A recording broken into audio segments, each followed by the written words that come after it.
What are some tricks in bed that everyone should know? Switching the direction you lay in the bed makes it feel like a new bed. Since this was tagged NSFW, don't work from your bed if you're working from home. Separating your workspace from relaxation space will help you be more productive when you're working and disengage from work when you're done. Never, and I mean never, eat an everything bagel in bed. The results are devastating. Don't eat crackers in bed. You tend to sleep better when the room is a bit colder than normal. Put your thermostat down a few degrees. Not only will you sleep better, but you'll save on heating bills in the wintertime if you live in a colder climate.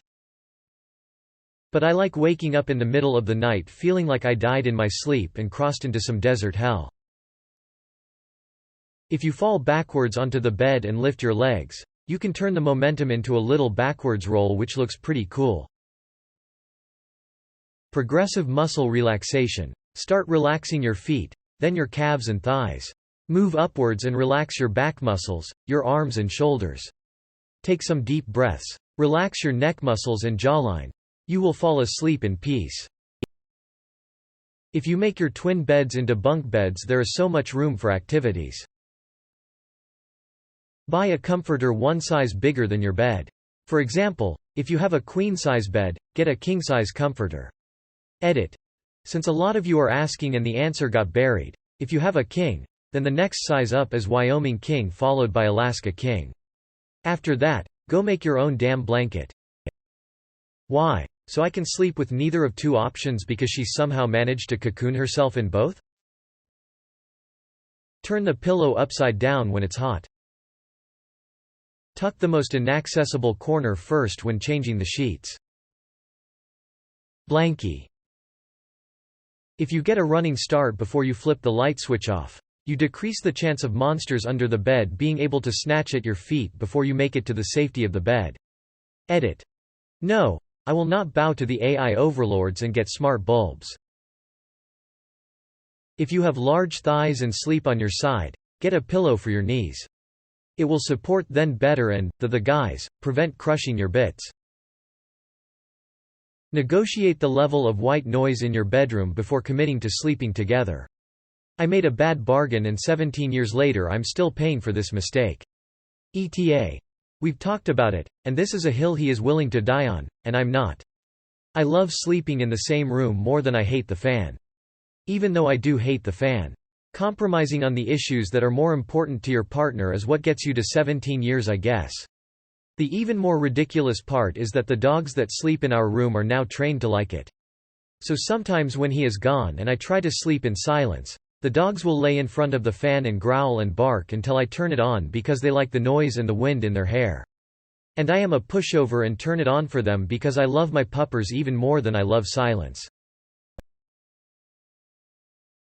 If you get rid of the bed frame and set it on the floor, it prevents the monsters from hiding under it for extra bedroom safety. This is most wholesome post. I believe the intention was for dirty responses and I have learned so much from the positive comments. Change your bedsheets. Having a clean bedsheet really changes the ambience and put your thermostat down a few degrees. If you are sleeping with your sew and they have most of the bed, don't be afraid to just sleep on the floor. Weighted blankets are obscenely comfortable. Edit. For everyone who is asking, weighted blankets are super warm. At least mine is. It's like an extra heavy quilt. Edit 2.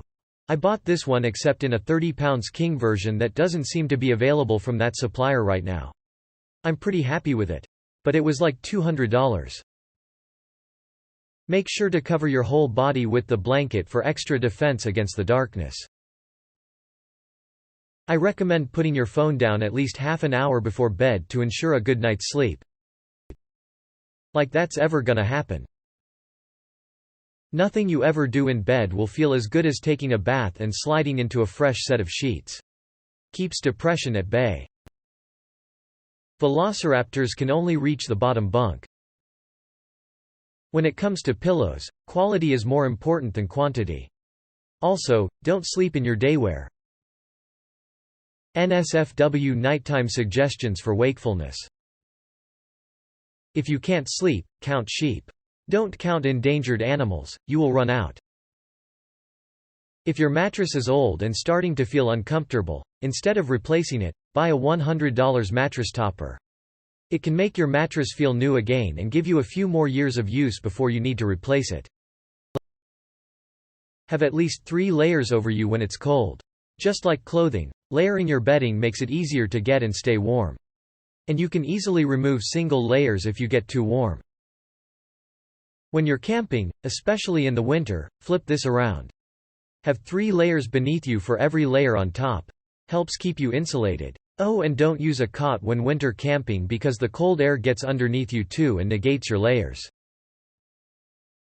Make sure to place torches all around your bed so monsters don't spawn and you can jump into bed right away. If you have a fan on low, even if it's not pointed at you, it can create the kind of noise that prevents you from hearing every little house click and thing happening outside. Laying on your left promotes digestion as gravity moves food through and cuts down on heartburn. Probably facing a mirror.